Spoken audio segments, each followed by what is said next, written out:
bilik terbiar rajim.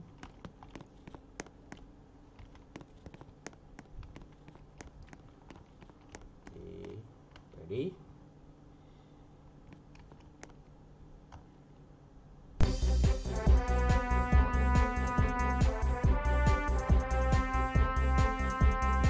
Mula.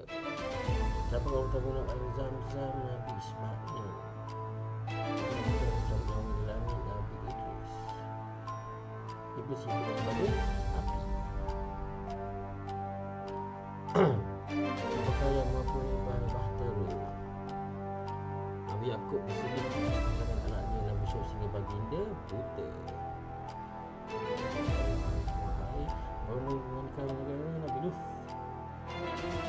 Siapa manusia pertama? Nabi Adam. Siapa betina? Nabi Saleh. Kalau Nabi Nuh bukan saja mengenai haiwan. Orang pertama bersahabat malaikat. Siapa yang tidak mahu sholat dan agama syaitan. Nabi Hud mungkin juga ada hubungan dengan selibina.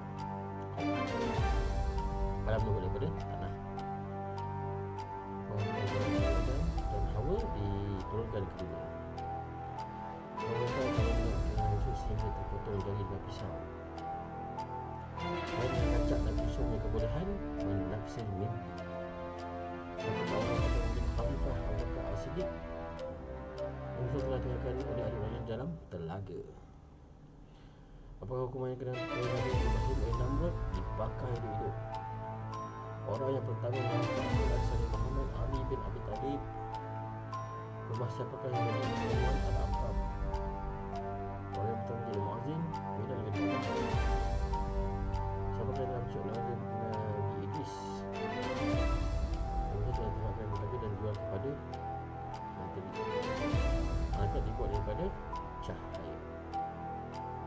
Siapakah yang menjadi Bina? Nabi Idris. Siapakah yang menjadi Hawa? Tongkat Nabi Musa bertukar menjadi dua. Selamanya surut makanan Umur Asyur. Banjir yang paling dahsyat dunia berlaku dalam zaman Nuh alaihissalam. Nabi Ustaz. Orang yang pertama bersama dengan Rasulullah Ali bin Abi Talib.